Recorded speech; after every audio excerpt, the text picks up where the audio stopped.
चलो डालना heading, fresh page निकाल लो और चैप्टर का नाम लिखना permutation and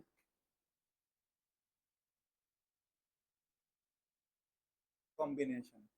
permutation and combination, क्या कह रहे हो? वेटेज। ये पेपर में कितने नंबर का आता है? 4 से 5 मार्क्स का। ये कितने मार्क्स का रहेगा? 4 से 5 मार्क्स की इसकी वेटेज रहती है, ठीक है ना। अभी कनिष्का ने हमें बोला कि सर इंटीग्रेशन करा दो। Integration, derivative integration foundation level पे ना बहुत ही लेस इंपॉर्टेंट चैप्टर है, यानी कि यहाँ पर फाउंडेशन में इंटीग्रेशन हार्डली 2-3 मार्क्स का आता है मुश्किल से, ठीक। और उसमें भी हमें कोई लंबा चौड़ा सोल्यूशन नहीं करना होगा जैसे तुम बचपन में करते थे 11th-12th में, कि पूरा लंबा चौड़ा सोल्व करते थे, वो नहीं करना। यहाँ पर बहुत ट्रिक्स लगा के बस एक आंसर निकालना होता है, तो यहाँ पर वो इंपॉर्टेंट नहीं है। तो डेरिवेटिव इंटीग्रेशन वो चैप्टर है जो हम सबसे लास्ट में करने वाले हैं, ठीक है ना। सबसे लास्ट चैप्टर होगा डेरिवेटिव इंटीग्रेशन। उससे पहले पूरी क्लास में डेरिवेटिव इंटीग्रेशन का नाम भी नहीं लिया जाएगा, ठीक, क्योंकि वो हमारे लिए बिल्कुल भी रेलिवेंट नहीं है, ठीक। क्या है, जो बाकी चैप्टर्स है ना, जैसे मैथ्स के पहले 6 चैप्टर, पहले 4 हमने कर लिए, first second third fourth. First I think 1-2 बच्चों का रह गया, आई थिंक फर्स्ट तुम्हारा रह गया, सेकंड शायद तुम, ठीक। फर्स्ट चैप्टर कुछ बच्चों का रह गया है, बाकी वैसे हमने फर्स्ट 4 कर लिए। फिफ्थ और सिक्स, ये 6 चैप्टर मिला के तुम्हारी 35 मार्क्स की वेटेज ले जाएंगे आउट ऑफ 40। 40 नंबर का टोटल मैथ्स है, 40 में से पहले 6 चैप्टर 35 मार्क्स की वेटेज ले जाते हैं, ठीक। तो 7th और 8th दोनों चैप्टर बहुत कम इंपॉर्टेंट है हमारे एग्जाम के लिए, दोनों चैप्टर मिला के सिर्फ 5 नंबर के, ठीक। तो इसीलिए उन दोनों चैप्टर्स को मैं सबसे लास्ट में कराऊंगा। जो और जो 7 चैप्टर सेट्स, उसका थोड़ा सा पोर्शन पहले करा दूंगा क्योंकि वो प्रोबेबिलिटी में यूज होने वाला है, ठीक। चलो, तो 7th 8th चैप्टर लास्ट में करेंगे, जो परम्यूटेशन कॉम्बिनेशन है और सेट्स रिलेशन फंक्शन वाला है। अभी हम बात करते हैं किसकी? परम्यूटेशन कॉम्बिनेशन की। किस किसने पढ़ा हुआ है पहले चैप्टर? 11th में पढ़ा था, सबके पास था मैथ्स, ठीक है। तो क्या पढ़ा था? परम्यूटेशन का मतलब बताना। सीक्वेंस। तो कॉम्बिनेशन का मतलब सीक्वेंस। तो दोनों में फर्क क्या हुआ फिर? कहते हैं परम्यूटेशन का मतलब भी सीक्वेंस, कॉम्बिनेशन का मतलब भी सीक्वेंस, तो दोनों में फर्क क्या हुआ फिर? बताओ। पढ़ा हुआ का कुछ तो बेसिक याद होगा, ऐसे थोड़ी। क्या? फैक्टोरियल याद है, बहुत अच्छा। और फॉर्मूले याद है? फॉर्मूले रटे थे तो याद है। मतलब क्या होता है? परम्यूटेशन और कॉम्बिनेशन दोनों का मतलब क्या होता है? अगर आपको किसी भी डाटा को अरेंज करना है, अगर आपको किसी भी डाटा को अरेंज करना है किसी सीक्वेंस के अंदर, तो वो क्या, वहां पर क्या यूज होता है? परम्यूटेशन भी यूज होता है और कॉम्बिनेशन भी यूज होता है, ठीक। किसके लिए? अरेंजमेंट के लिए। लेकिन अगर उस अरेंजमेंट में ऑर्डर इंपॉर्टेंट है, उस अरेंजमेंट में ऑर्डर इंपॉर्टेंट है, मतलब अगर आपने ऑर्डर बदल दिया तो वो केस अलग माना जाएगा। जैसे मान लो मैंने बोला कि तुम 5 बच्चे बैठे हो, 5 में से 2 बच्चे स्टेज पे आ जाओ। अब वो 2 बच्चे क्या होंगे? फर्स्ट नंबर पे आएगा नमन, सेकंड नंबर पे आएगा आयुष, तो ये एक केस हो गया। या फिर अगर मैं बोलूं कि फर्स्ट नंबर पे आएगा आयुष, सेकंड नंबर पे कौन आएगा? नमन आएगा, तो ये क्या हो गया? ये दूसरा केस हो गया। तो यहाँ पर ये क्या बने? 2 केस बने। तो ये क्या हुआ? परम्यूटेशन। परम्यूटेशन में ऑर्डर से फर्क पड़ता है, यानी कि आपने क्या यूज किया, कौन सा पर्सन पहले आ रहा है, कौन सा पर्सन बाद में आ रहा है, वो ऑर्डर डिसाइड करेगा अलग अलग केसेस को, ठीक। जैसे मान लो मैंने बोला कि 5 में से ना 3 बच्चे ऐसे होंगे जो तो टॉप 3 पोजीशन लेंगे, first position, second position, third position, ठीक।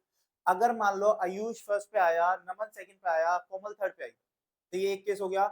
अगर मैं इन्हीं 3 बच्चों में ऑर्डर बदल दूं, इसको फर्स्ट कर दिया, कोमल सेकंड हो गई, आयुष थर्ड हो गया, तो क्या ये अलग केस हुआ? ऑब्वियसली अलग केस हुआ, क्योंकि मेडल तीनों को अलग अलग मिलेंगे, ठीक। सिंपल सी बात है। तो इसका मतलब क्या हुआ? ये किसकी बात कर रहा है? परमुटेशन की। लेकिन अगर मैंने ऐसे बोला तुम 5 में से कोई 3 बच्चे स्टेज पे आ जाओ, अब वो 3 बच्चे तुम तीनों हो, ठीक। तुम तीनों में से कोई भी पहले आए, कोई भी बाद में आए, कोई फर्क नहीं पड़ता। कोई भी पहले आया, कोई भी बाद में आया, बिल्कुल कोई फर्क नहीं पड़ता। तो इसका मतलब क्या हुआ? ये केस किसका है? कॉम्बिनेशन का, जिसमें आपको ऑर्डर से फर्क नहीं पड़ता। चाहे पहले तुम आओ, चाहे पहले तुम आओ, चाहे पहले तुम आओ, एक ही बात है, कोई फर्क नहीं है, ठीक। तो उस केस में आपको किससे फर्क नहीं पड़ता? ऑर्डर से फर्क नहीं पड़ता, ऑर्डर से फर्क नहीं पड़ता, ठीक है।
तो मैंने क्या बोला, परम्यूटेशन का हाँ बेटा, परम्यूटेशन का मतलब क्या हुआ कि जहां पर आप किसी भी चीज को अरेंज करने वाले हो बट ऑर्डर से फर्क पड़ेगा।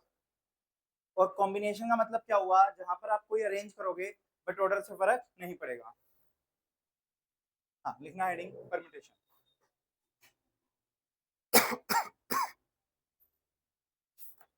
Permutation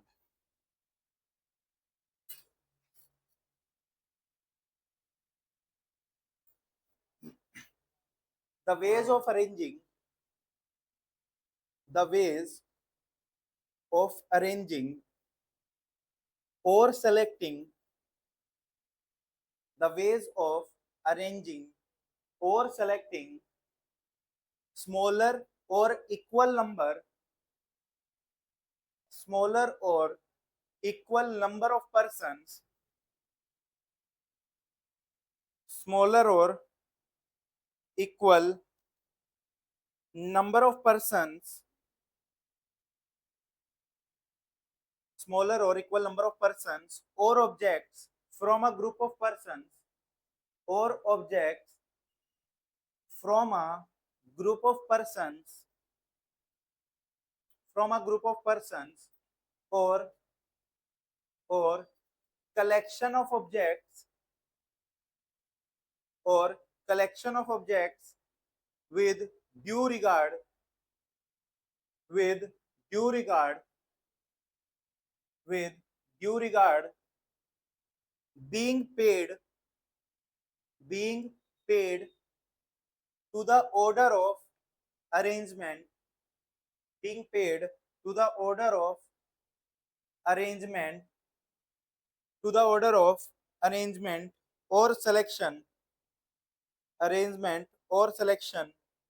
are called permutations।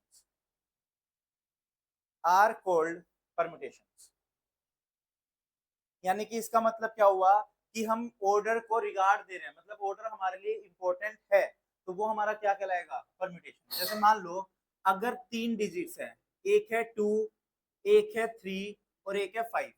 ये 2 3 5 से एक नंबर बनाना है हमें, ठीक है ना। 2 3 और 5 से क्या करना है, एक नंबर बनाना है। तो क्या नंबर बन सकता है, या तो 235 बन सकता है या 253 बन सकता है। क्या दोनों नंबर अलग है, बिल्कुल अलग है। सोच के देखना, हमने यहाँ क्या लिया, 2 3 और 5 लिया, यहाँ पर हमने क्या कर दिया, 3 और 5 पर ऑर्डर चेंज कर दिया, तो अलग नंबर बन गया ना। मतलब ये क्या है, परम्यूटेशन। ये क्या है, परम्यूटेशन है। अगर मान लो यहाँ मैंने लिखा 325 और यहाँ क्या कर दिया 352, या फिर 523 और 532। हाँ मतलब वो तो डिपेंड करता है कि मान लो अगर 3 में से 2 डिजिट बना रहे होते या 3 डिजिट या कितने डिजिट ले रहे हैं, तो उससे फर्क पड़ेगा ऑब्वियसली। तो वो तो सेम है परम्यूटेशन में भी और किसके अंदर भी, कॉम्बिनेशन में। ठीक, हम यहाँ बात करें किसके लिए, अभी बात करें परम्यूटेशन की, कि तीनों के तीनों डिजिट अगर यूज करने हैं तो ये बनाना है, तो ये किसका पार्ट है, परम्यूटेशन का पार्ट। ठीक, अगर 3 में से मान लो कोई 2 लेने होते, 3 में से कोई 2 लेने होते, तो क्या करता, या तो 23 या 32, या फिर 25 या फिर 52, या फिर 35 या फिर 53। क्या इसके अलावा और कुछ दिख रहा है, यही हो गया। ठीक, तो इसका मतलब क्या हुआ, 23 और 32 वर्ड से डिजिट सेम है, बस हमने उनका ऑर्डर बदल दिया। क्यों, क्योंकि ये किसका केस है, परम्यूटेशन। लेकिन अब एक बात सोचना, मान लो तुम एक रेस्टोरेंट में गए और ये रेस्टोरेंट का क्या है, मेन्यू। ये रेस्टोरेंट का मेन्यू है, मेन्यू में तुमने देखा एक तो पिज्जा लिखा हुआ है, एक बर्गर लिखा हुआ है, एक फ्राइज, एक कोक और एक मरीना। ये 5 डिशेज के नाम, 5 चीजों के नाम लिखे हुए हैं। अब तुम्हें क्या करना है, 5 में से कोई भी 2 चीजें ऑर्डर करनी है। 5 में से कोई भी क्या करनी है, 2 चीजें ऑर्डर करनी है। तुम क्या करोगे, या तो पिज्जा और बर्गर ऑर्डर कर दोगे, या पिज्जा और फ्राइज, पिज्जा और कोक, पिज्जा मरिंडा। ठीक, या फिर अब बर्गर के साथ पिज्जा मत करना, क्योंकि बर्गर और पिज्जा आप ऑलरेडी कर चुके हो, ठीक है ना। पिज्जा बर्गर क्या है, बर्गर पिज्जा क्या, बात तो एक है ना, आएंगे तो दोनों चीजें, खानी तो दोनों चीजें हैं। तो या तो आप बर्गर के साथ क्या कर सकते हो, फ्राइज ऑर्डर कर सकते हो, बर्गर के साथ कोक, बर्गर के साथ मिरिंडा। ठीक, या फिर फ्राइज के साथ कोक, फ्राइज के साथ मिरिंडा। या फिर कोक और मिरिंडा का ऑर्डर कर लो। ठीक, अब ये किसका केस हुआ, ये हुआ कॉम्बिनेशन का केस, क्योंकि यहाँ पर पिज्जा और बर्गर पिज्जा एक ही बात है। ठीक, तो इसीलिए यहाँ पर हमारे लिए ऑर्डर इंपॉर्टेंट नहीं है कि पहले क्या ऑर्डर दिया दूसरा क्या ऑर्डर दिया, कोई फर्क नहीं पड़ता उससे। यहाँ पर हमारा क्या रहेगा, यहाँ हमारा सेम चलेगा, यहाँ हमारा क्या रहेगा, सेम केस माना जाएगा। चाहे आपका पिज्जा पिज्जा बर्गर हो, चाहे आपका बर्गर पिज्जा हो, वो एक ही केस माना जाएगा। तो इसको क्या बोला जाता है, कॉम्बिनेशन। इसको क्या बोला जाता है, कॉम्बिनेशन। ठीक, लिखना some basic terms, some basic terms.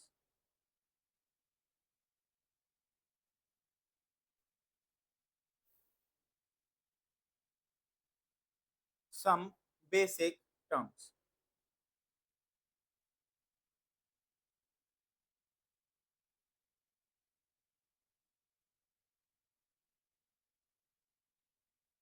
Some basic terms. पहला लिखना बेसिक टर्म्स में first point factorial, first point factorial.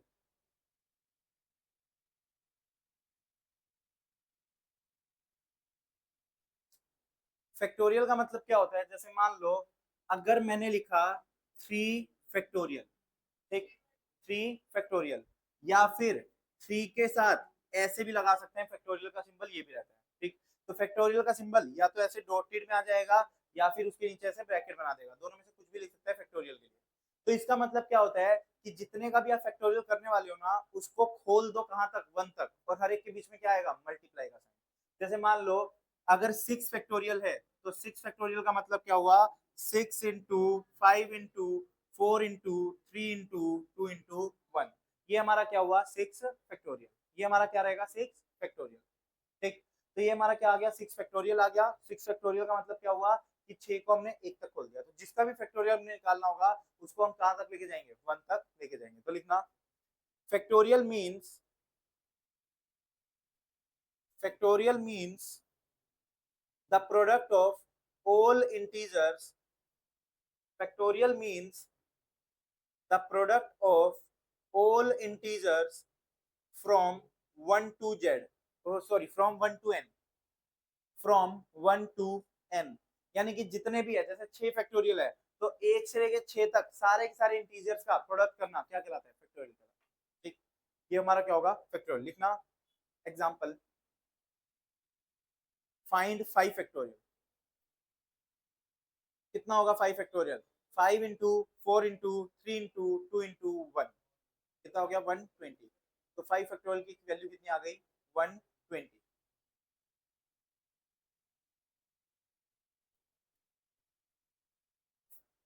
120 लिखना। फाइंड एग्जाम्पल 2 में,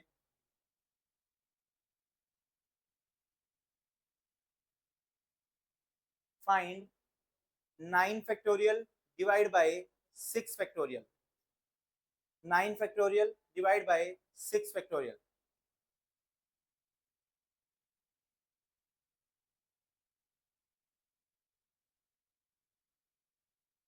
504, 504।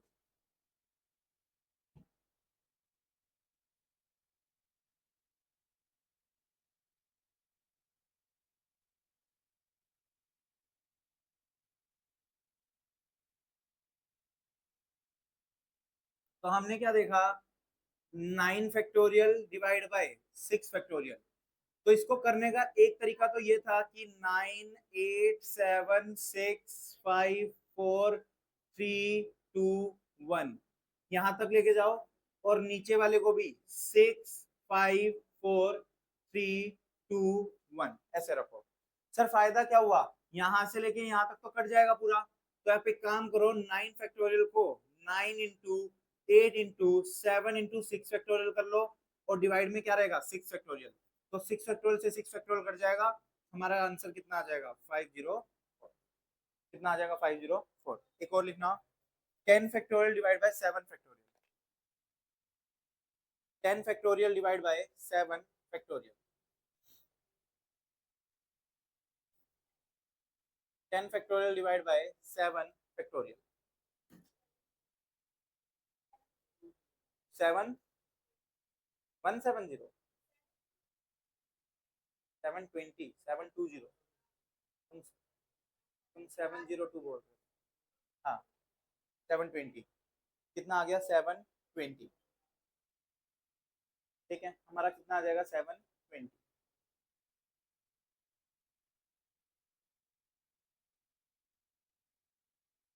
तो अगर मुझे परम्यूटेशन लगाना है तो हम क्या करेंगे परम्यूटेशन। अब हम वापस आते हैं हम किसके ऊपर परम्यूटेशन के ऊपर। तो परम्यूटेशन के अंदर जैसे मैंने तुम्हें बोला मान लो मेरे पास ये 5 डिजिट्स है 1 3 4 7 9 ये 5 डिजिट्स है। इन 5 डिजिट्स में से मुझे 2 डिजिट का एक नंबर बनाना है। मुझे कितने डिजिट का नंबर बनाना है 2 डिजिट का। तो हम क्या करेंगे इन 5 में से 2 अगर हमें सेलेक्ट करना है तो हम क्या करेंगे 5p2 ले लेंगे 5p2। तो यानी कि हम कैसे रिप्रेजेंट करते हैं एन पी आर से। किससे रिप्रेजेंट करते हैं एन पी आर। तो डालना हेडिंग परम्यूटेशन की। फिर से हेडिंग डाल दो परम्यूटेशन। फिर से हेडिंग डाल दो परम्यूटेशन।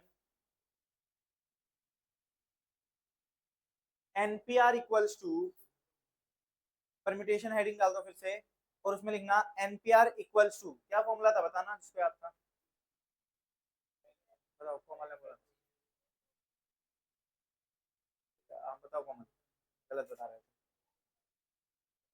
याद एनपीआर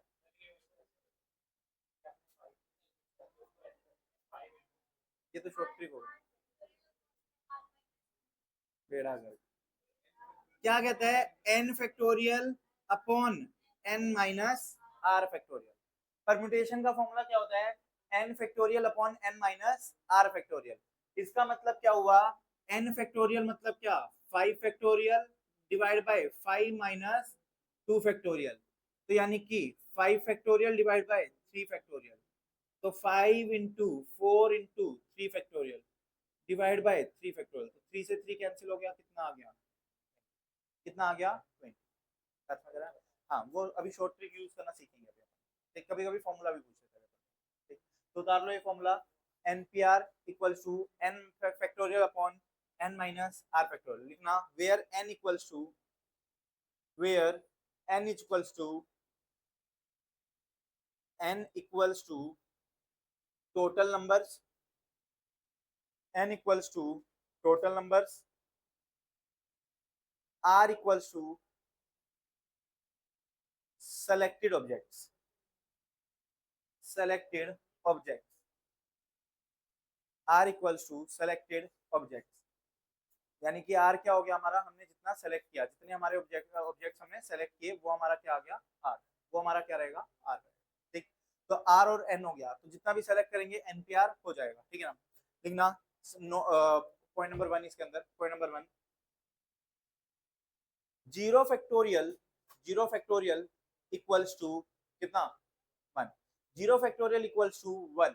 तो ये 1 क्यों आता है सर क्योंकि अगर मान लो मुझे तुम पांचों में से एक भी सेलेक्ट नहीं करना तो मतलब जीरो सेलेक्ट करना है तो वो भी क्या हो गया एक केस हो गया। एक केस ऐसा भी हो सकता है कि मैं एक को भी सेलेक्ट ना करूं तो वो क्या हो गया एक केस हो गया। इसीलिए जीरो फैक्टोरियल हमेशा क्या रहता है 1 रहता है। ठीक नेक्स्ट लिखना n p n equals to n p n equals to n factorial. N p n equals to n factorial. NPn equal to क्या रहेगा एन फैक्टोरियल। मतलब अगर मान लो 5p 5 पूछा है तो सीधा सीधा हम उसको क्या कर सकते हैं 5 फैक्टोरियल कर सकते हैं। ठीक और थर्ड np0 अगर है तो वो किसके आगे इक्वल आएगा हमेशा 1 के इक्वल आएगा। np0 अगर आएगा तो वो किसके इक्वल आएगा हमेशा 1 के इक्वल आएगा। सिंपल सा लॉजिक है। अगर तुमने क्या किया npn किया तो ऊपर क्या आएगा n फैक्टोरियल डिवाइड में क्या आएगा n माइनस n फैक्टोरियल। तो n factorial divide bye 0 factorial तो ये क्या आ गया n फैक्टोरियल। ये क्या रहेगा n फैक्टोरियल। बात समझ आ रही है। तो ये हो गया n फैक्टोरियल। और दूसरा np0 करे तो n factorial upon n minus 0 factorial. तो n factorial upon n factorial कितना आ गया 1। कितना आया बात समझ आ रही है। तो ये हमारा रहता है क्लियर है। देखना एग्जांपल कुछ calculate 5p3 5p3 calculate 5p3।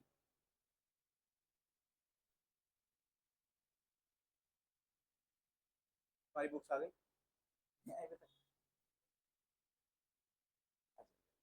निकाल दिया 5p3, कितना आ गया 60। 10p2,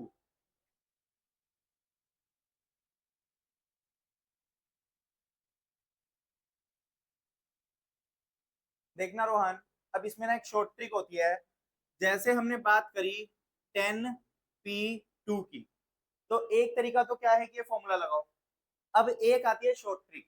शॉर्ट ट्रिक क्या होती है परम्यूटेशन के केस में, ऊपर वाले को कितनी बार ओपन कर दो जितना आर है, यानी कि 2 है, तो यानी कि इस 10 को 2 बार ओपन कर दो, यानी कि 10 × 9 कितना आ जाएगा 90। ऐसे ही हमारा 5p3 था, तो उसमें 5 को 3 बार ओपन कर दो, 5 4 और 3, तो यह क्या आ जाएगा 60। बात समझ आ रही है कि जो n है, n को कितनी बार ओपन कर दो r के जितना, जितनी बार r लिखा हुआ है उतनी बार ओपन कर दो, हमारी क्या आ जाएगी r की मतलब परम्यूटेशन की वैल्यू आ जाएगी। ठीक, लिखना तीसरा 11p5, 11p5,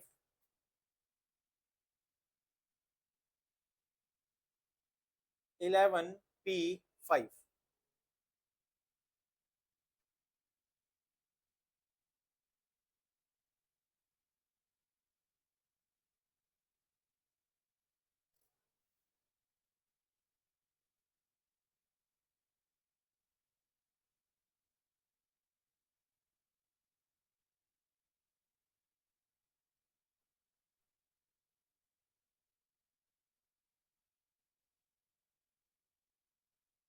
देन क्या है प्राउड।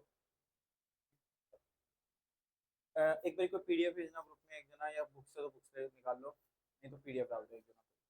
हमारी भी नहीं आई बुक अभी तक, पीडीएफ डाल दो एक जना पे।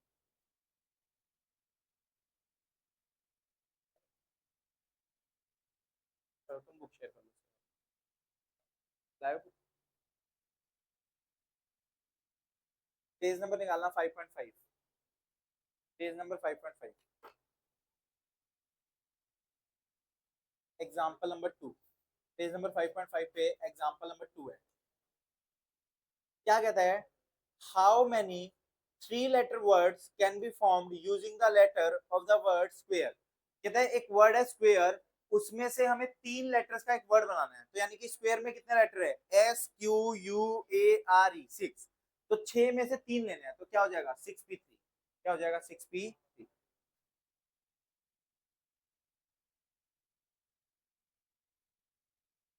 6p3। एग्जाम्पल 2 का फर्स्ट पॉइंट, एग्जाम्पल 2 का फर्स्ट पॉइंट क्या हो गया 6p3, क्योंकि 6 में से हमें क्या करना है 3, 6 में से क्या लेना है 3 लेना है।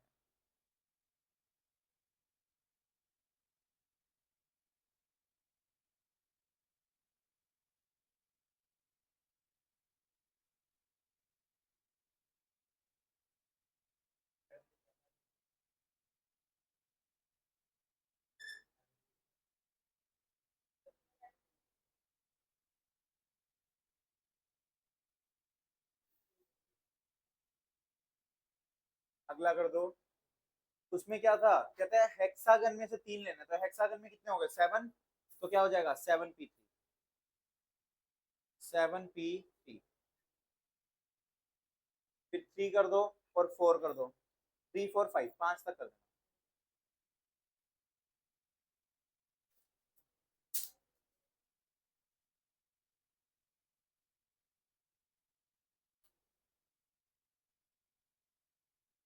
एग्जाम्पल 3 4 5, स्टडी मैट के एग्जाम्पल नंबर 3 4 5,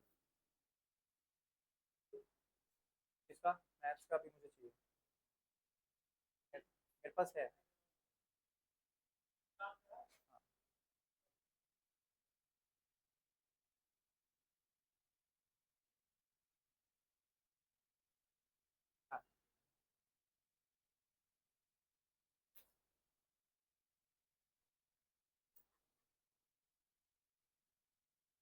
सेकंड वाला क्या था, स्क्वायर और हेक्सागन वाला, वो हो गया। थर्ड वाला क्या था, कहते हैं 5 लोग हैं और पांचों को खड़ा करना है एक फोटोग्राफ के लिए, तो यानी कि क्या हो गया 5p5 मतलब 5 फैक्टोरियल। 5 फैक्टोरियल कितना होता है 120, तो 120 आ गया। फोर्थ में क्या बोल रहा था, कहते हैं फर्स्ट सेकंड और थर्ड प्राइज देना है किसको, इंजीनियर फेयर में 13 लोग हैं जिसके अंदर, तो 13 में से 3 लोगों को प्राइज देना है, तो क्या हो जाएगा 13p3। तो 13p3 क्या होगा, 13p3 को सोल्व कर लो, 13 इंटू 12 इंटू 11। अगले में 3 स्टूडेंट्स है, 4 सीए है, तो 4p3, तो 4p3 आ जाएगा, तो उसका भी आंसर ठीक। सिक्स एग्जाम्पल जो है, सिक्स हम यहाँ नहीं करेंगे क्योंकि इतना लंबा चौड़ा करने का कोई फायदा नहीं है। क्वेश्चन के अंदर जब आएगा ना पेपर में, तो उसमें एग्जाम्पल दिए होंगे, उसमें क्या सॉरी ऑप्शन दिए होंगे, चारों एमसीक्यू दिए होंगे, तो हम एमसीक्यू पुट करके ना इजीली सोल्व कर पाएंगे। बट मैं थोड़ी सी लैंग्वेज पढ़वाना चाहूंगा कि लैंग्वेज क्या बोलते हैं सिक्स एग्जाम्पल में, देखना। कहता है if 6 times the number of permutations of n things taken 3 at a time is equal to, तो यानी कि उसने क्या बोला कि अगर मैंने n में से 3 सेलेक्ट किए तो मतलब क्या हुआ np3,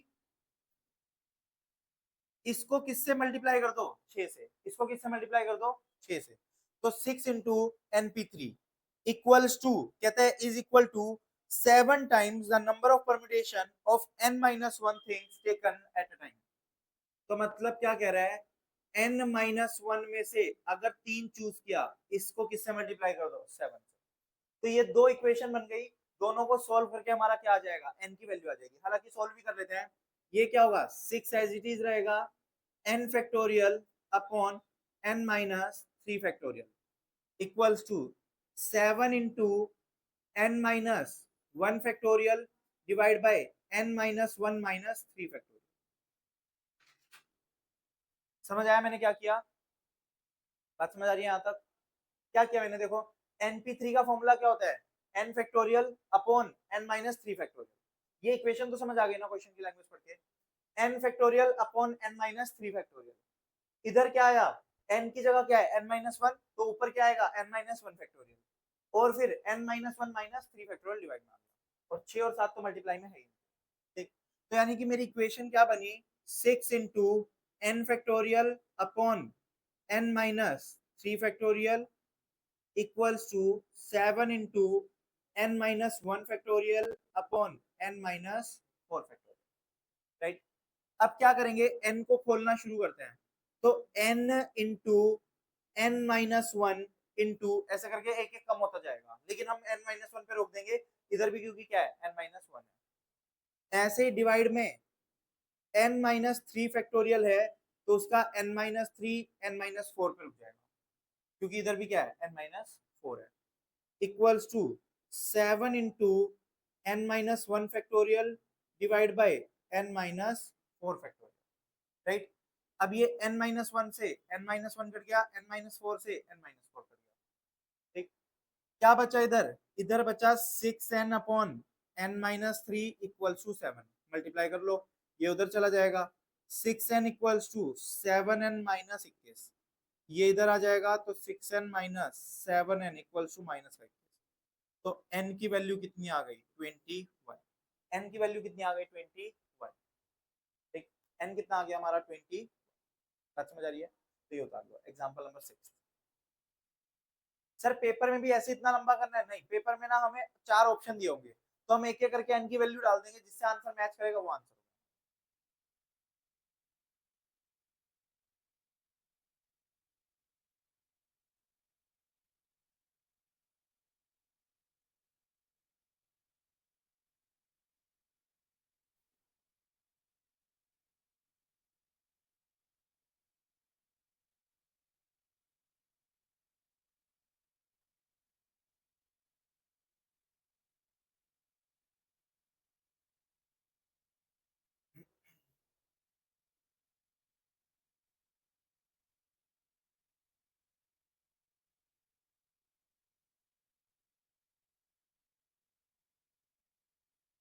जिसने उतार लिया फिर वो एग्जांपल नंबर 7 शुरू, 7 चलो मैं कराऊंगा, 7th में कराऊंगा, क्यों करना है।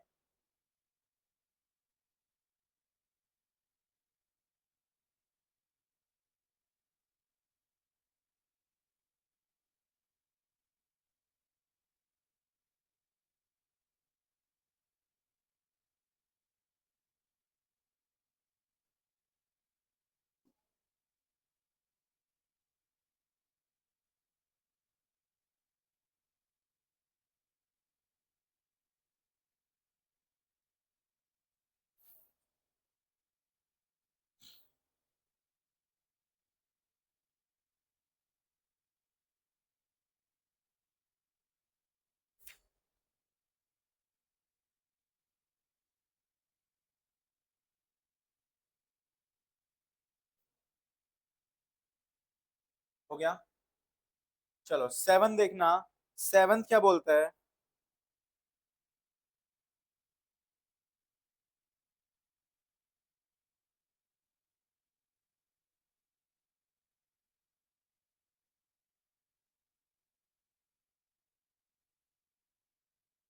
क्या कह रहे हो तुम? चलो देखता हूँ।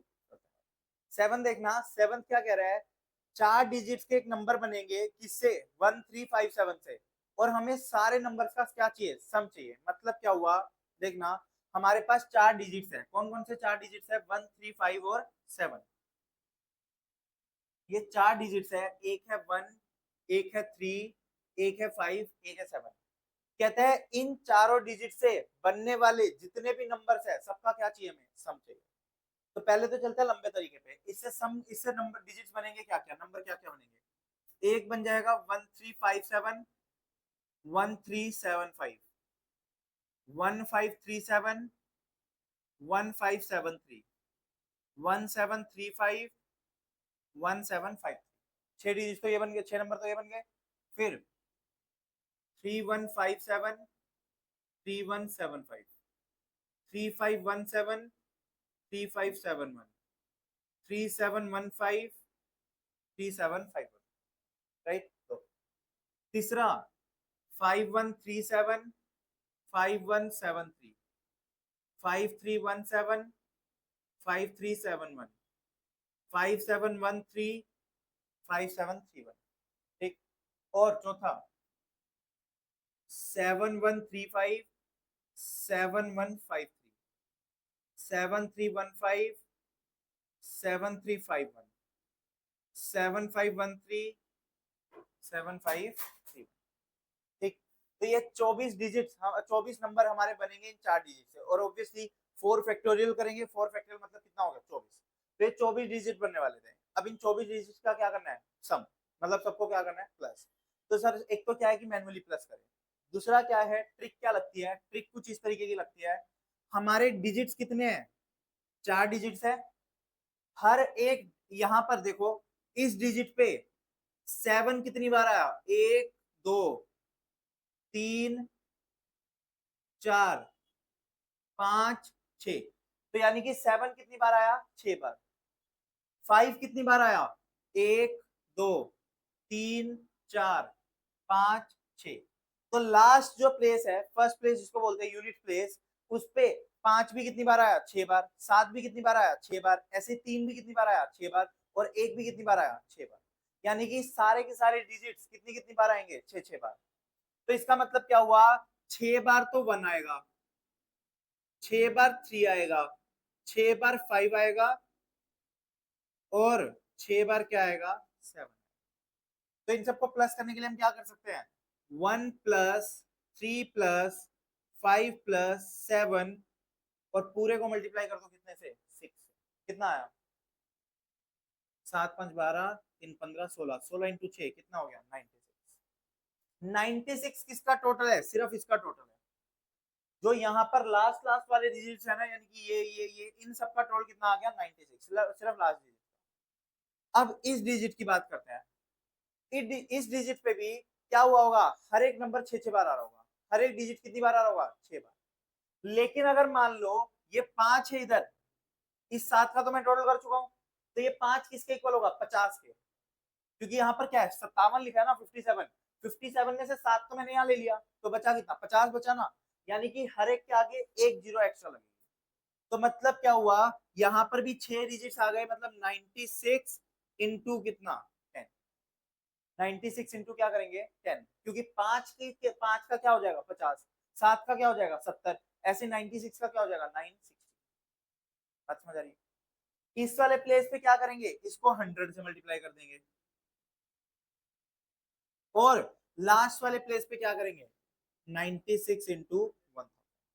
तो ये 4 हो गए, चारों को प्लस कर दो, इन सबका टोटल वही आएगा।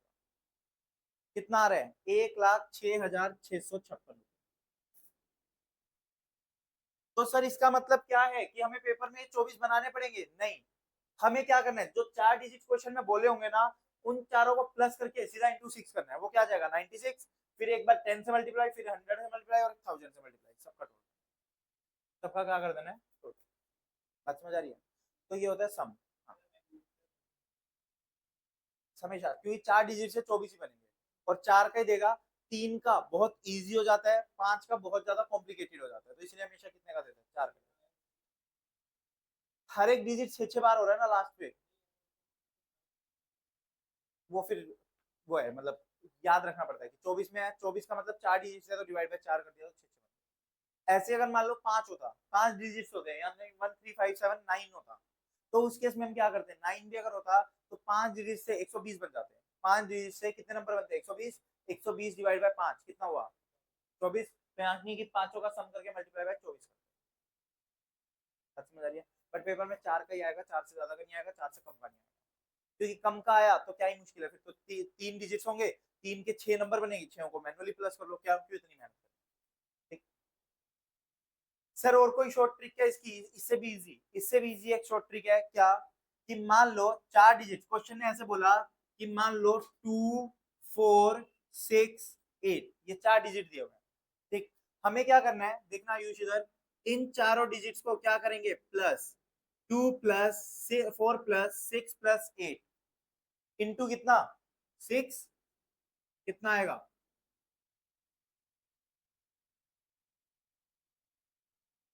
120। 120। इसको एक काम करो, जो ये 120 आया ना, इसको डबल वन से मल्टीप्लाई कर दो। 120 को डबल वन से मल्टीप्लाई कर दो, ये हमारी क्या है, ट्रिक है, ये हमारी क्या है, ट्रिक।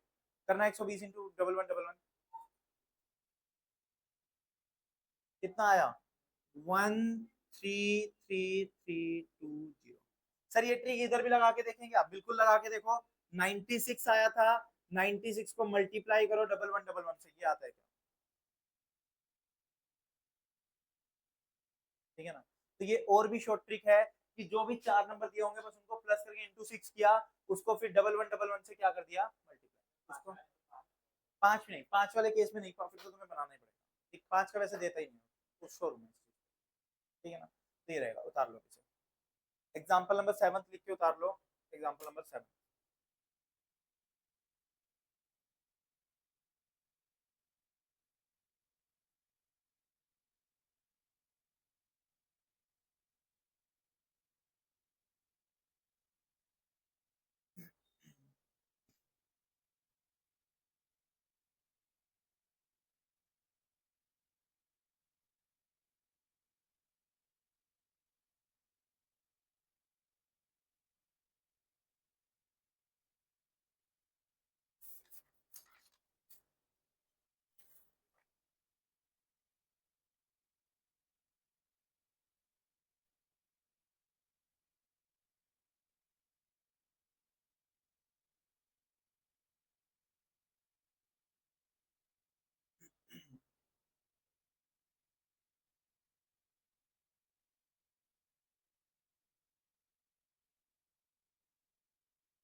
हो गया।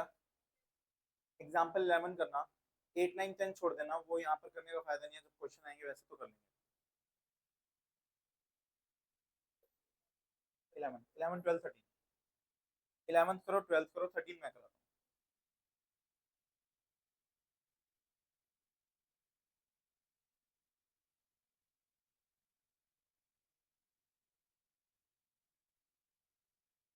क्वेश्चन एग्जाम्पल नंबर 11, 12 और 13। 11th में उसने क्या बोला था, in how many ways can a club with 10 members select a president, secretary and treasurer. Sir एक बात बताओ, यहाँ पर तो हम क्या कर रहे हैं, यहाँ तो हमें साफ साफ पता चल रहा है कि हम परमुटेशन के क्वेश्चन कर रहे हैं। पेपर में थोड़ी ऐसे लिख के दिया होगा कि परमुटेशन का क्वेश्चन है या कॉम्बिनेशन का क्वेश्चन है। तो सर कैसे पता चलेगा? क्वेश्चन ने क्या लिया हुआ है, कहता है in how many different ways can a club with 10 members select a president, secretary and treasurer. यानी कि एक क्या करना है, एक क्या सेलेक्ट करना है, सेक्रेटरी, एक प्रेसिडेंट और एक क्या ट्रेजरर। अगर मान लो इन तीनों को सेलेक्ट किया जाता है, तो अगर ये सेक्रेटरी है, ये ट्रेजरर है, ये क्या है, प्रेसिडेंट है, या फिर ये प्रेसिडेंट, ये सेक्रेटरी, ये ट्रेजरर, तो केसेस क्या है, अलग अलग है, तो इसलिए यहाँ पर क्या लगेगा, ठीक। अगर उसने ये बोला होता कि हमें एक 3 मेंबर्स की कमिटी बनानी है, हमें क्या करना है, एक 3 मेंबर्स की क्या बनानी है, कमिटी, कोई पोस्ट नहीं है, बस उस कमिटी में कितने मेंबर होने चाहिए, 3, और टोटल कितने मेंबर है, 10, तो 10 में से क्या लगाते, फिर कॉम्बिनेशन लगाते, क्योंकि वहां पर ऑर्डर से फर्क नहीं, ठीक। तो यहाँ पर क्या लगेगा, 10p3 लग जाएगा, 10p3। 13 भी ट्राई करना शुरू कर दो, 11 12 13 तीनों ट्राई करो।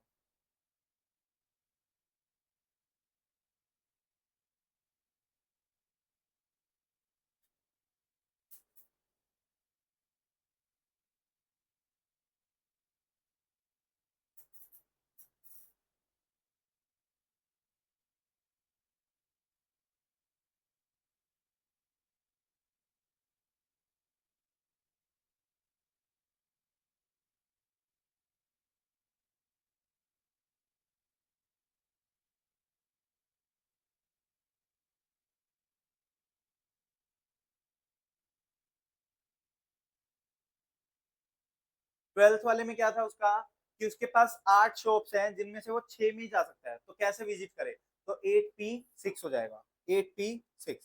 उसने ना हमसे शेड्यूल पूछा था कि वो कैसे शेड्यूल करेगा, यानी कि पहले किस में जाएगा, दूसरा किस में जाएगा, तीसरा किस में जाएगा। अगर उसने सिर्फ इतना पूछा होता ना कि 8 में से कौन सी 6 शॉप्स पे जा सकता है, किसी पे भी पहले जाए किसी पे भी बाद में जाए कोई फर्क नहीं पड़ता, तो उस केस में हम क्या करते हैं, कॉम्बिनेशन करते हैं। लेकिन यहाँ पर उसने शेड्यूल बोल दिया। शेड्यूल का मतलब क्या हुआ कि उसको बताना है कि पहले कौन से पे जाएगा, दूसरी कौन से पे जाएगा, तो इसलिए हमने क्या लगाया, परम्यूटेशन लगाया, क्योंकि ऑर्डर से फर्क पड़ा, ठीक। 13 देखना, 13 क्या कहता है, when Dr.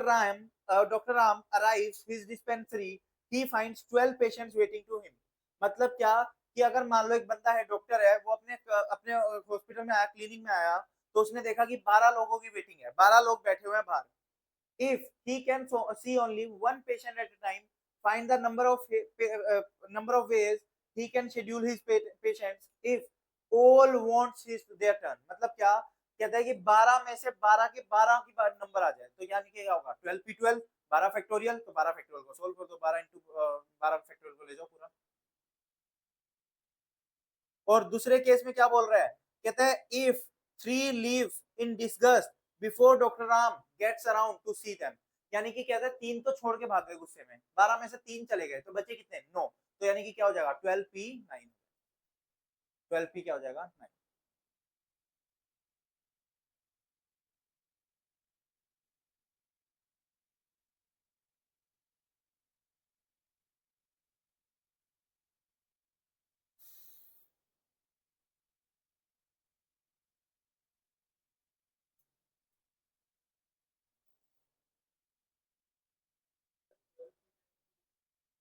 3 तो चले गए ना, क्योंकि छोड़ के 12 थे, 12 में से 3 चले गए, तो बचे कितने, 9 बचे। नहीं नहीं नहीं, टोटल तो 12 ही थे, 12 में से कौन से 3 गए वो हमें थोड़ी पता है, तो उन 12 में से कौन से 3 गए वो निकाल के फिर आए, ठीक है ना।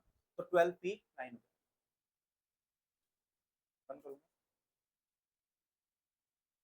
चलो एक्सरसाइज ए पे क्वेश्चन नंबर 14, एक्सरसाइज ए का क्वेश्चन नंबर 14 बताओ क्या आएगा।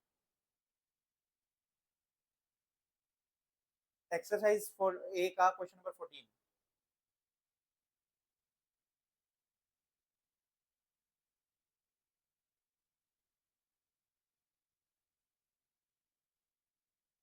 जिसका सही हुआ उसको एक ट्रॉफी, छोटी सी ट्रॉफी, क्योंकि एमसीक्यू है ना, 1 नंबर का मार्क, 1 नंबर का क्वेश्चन।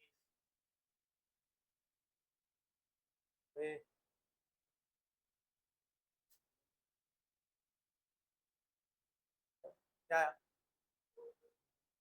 40320, मतलब A option, Ayush, A option, Rohan, हाँ कोमल, ए कनिष्का, ए रोहन, ए 5 होगी ट्रॉफी को। अब तो हो गया, चांस है क्या? वो चलो एक और चांस है।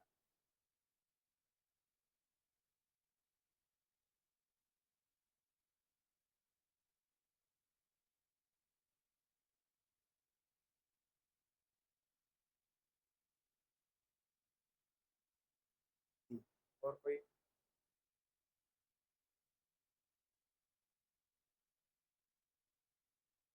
देखना उसने क्या लिखा था, कहता है the number of ways the letters of the word computer can be rearrange. Word क्या लिखा है? रीअरेंज। इसका मतलब क्या हुआ कि कंप्यूटर में 8 अल्फाबेट्स है, कंप्यूटर के अंदर कितने अल्फाबेट्स हैं? 8। उन 8 अल्फाबेट्स को कैसे हम अरेंज कर सकते हैं? तो 8 फैक्टोरियल। 8 फैक्टोरियल करने से कितना आ रहा है? 40,320। लेकिन उसने क्या वर्ड लिखा था? रीअरेंज। रीअरेंज का मतलब क्या हुआ कि एक वर्ड तो बन गया कंप्यूटर, उसके अलावा और कितने वर्ड्स बनेंगे? तो कंप्यूटर वाला हटा दो, मतलब एक वर्ड तो बना हुआ है ऑलरेडी, तो वो एक हट जाएगा। 40,320 में से एक माइनस हो जाएगा, कितना बनेगा? 40,319। तो यानी क्या ऑप्शन क्या हो जाएगा?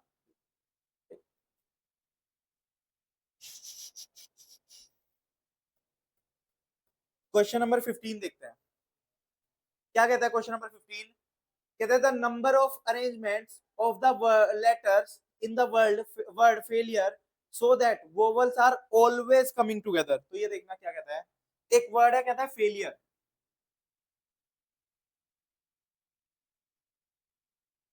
देखना, एक वर्ड है फेलियर,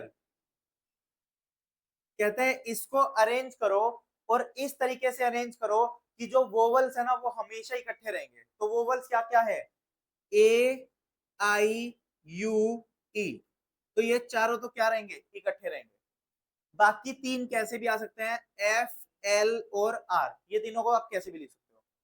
तो इसका मतलब क्या हुआ, आप एक काम करो, इन चारों को एक ही मान लो। इन चारों को क्या मान लो? एक। एक, दो, तीन, चार, तो टोटल कितने हो गए? चार। तो यानी कि क्या हुआ? 4 फैक्टोरियल। क्या आ गया? 4 फैक्टोरियल। लेकिन ये चारों भी तो एक दूसरे के साथ शफल कर सकते हैं, यानी कि जरूरी थोड़ी है ए आई यू ई आएगा। उसने बस ये बोला है कि चारों वोवल साथ में आए, ई पहले आ जाए, यू बाद में आ जाए, यू पहले आ जाए, आई बाद में आ जाए, कैसे भी शिफ्ट हो सकता है। तो इन चारों को शफल करने के लिए भी क्या करेंगे? 4 फैक्टोरियल। तो 24 × 24 कितना हो गया? 596, 576। तुम्हारा आंसर कितना आ गया? 576। बात समझ आ रही है क्या? फिर है ठीक। नेक्स्ट देखते हैं 16 क्या कहते हैं। 10 examination papers are arranged in such a way that the best and worst paper never come together, यानी कि कभी साथ आएंगे ही नहीं। सर साथ आएंगे करना होता तो हम इस तरीके से कर देते, लेकिन अगर साथ आएंगे ही नहीं तो कैसे करेंगे? टोटल कितने पेपर हैं? 10। 10 पेपर हैं, तो टोटल वेज कितने हो गए? 10 फैक्टोरियल। टोटल वेज कितने हो जाएंगे? 10 फैक्टोरियल। अब उसने क्या पूछा है कि दो पेपर साथ आए ही ना। तो हम एक काम करते हैं, जो दो पेपर साथ आने वाले हैं उनको इसमें से माइनस कर देंगे, तो क्या बचेगा? दो जो साथ ना आए। तो जो दो साथ आएंगे, इसका मतलब क्या हुआ? जो दो साथ आएंगे उसको क्या मान लो? एक ही मान लो। दो पेपर साथ आएंगे उसको क्या मान लिया? एक मान लिया। बाकी कितने बचे? 8। तो 8 और एक कितना हो गया? 9। तो यानी कि इसका केस क्या हुआ? 9 फैक्टोरियल इंटू, ये दो भी तो आगे पीछे हो सकते हैं, तो इंटू में 2 फैक्टोरियल। बात समझ आ रही है? तो ये तो वो हैं जो दो साथ आएंगे, तो दो साथ नहीं आएंगे उसका क्या करेंगे? 10 factorial minus 2 factorial into 9 factorial, यही आएगा। ठीक। तो 10 फैक्टोरियल को अगर मैं ओपन करना चाहूं तो 10 × 9 factorial minus 2 × 9 factorial. 9 factorial common ले लो, क्या बचेगा? 10 - 2। तो यानी कि क्या हुआ? 8 × 9 फैक्टोरियल। चेक करो कौन सा ऑप्शन है। 8 × 9 फैक्टोरियल, सी ऑप्शन है। तो सी क्या हो गया हमारा? उतार लो। 15 भी उतार लो, 16 भी उतार लो। देखो मैंने क्या बोला, टोटल 10 पेपर है मेरे पास, उसमें से मुझे क्या तरीके चाहिए जिसमें दो पेपर साथ आएंगे ही नहीं। दो पेपर क्या नहीं होंगे? साथ होंगे ही नहीं। तो मैं क्या करूंगा, 10 के टोटल वेज निकाल लूंगा और जो 2 पेपर साथ होने वाले हैं वो निकाल लूंगा। 10 टोटल में से 7 वालों को माइनस कर दूंगा, बचे हुए क्या होंगे, जो साथ नहीं आएंगे। ठीक, तो 10 का तरीका क्या हुआ, 10 फैक्टोरियल। जो 2 साथ आएंगे उन 2 को हमने 1 मान लिया, बाकी बचे 8, तो 8 और 1 कितना हुआ, 9 फैक्टोरियल। और ये जो 2 पेपर है ये भी तो आगे पीछे हो सकते हैं, तो ये 2 फैक्टोरियल। फिर 10 फैक्टोरियल में से 2 ये माइनस कर दिया। क्लियर है क्या, उतार लो। 15 तो 16 ही अच्छे क्वेश्चन थे, इनको उतार लो। हाँ नमन, क्लियर हुआ।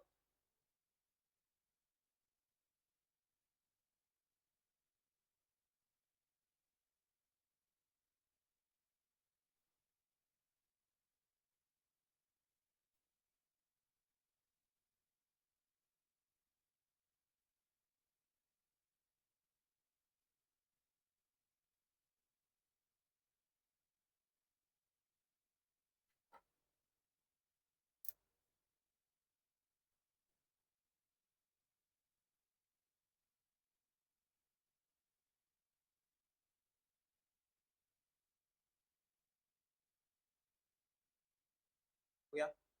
चलो होमवर्क के क्वेश्चन लिखना इस एक्सरसाइज के, सिर्फ वो ही करना है, सारे मत करना। 1 से लेके 16 तक सारे, 1 से लेके 16 तक। या एक काम करो, एक काम करो सारे कर दो। 1 से लेके मतलब पूरी एक्सरसाइज ले लो, पूरी एक्सरसाइज 1 से लेके 23। ठीक, लास्ट के कुछ क्वेश्चन में ना दिक्कतें आएंगी, अटकोगे, हो सकता है अटको तो नेक्स्ट क्लास में डाउट लूंगा, बट पहले चाहता हूँ कि तुम अपना दिमाग लगाओ, अपना दिमाग लगा के ट्राई करो सोल्व करने की। अगर कहीं अटके तो फिर मैं देख लूंगा, कोई दिक्कत नहीं। ठीक है ना।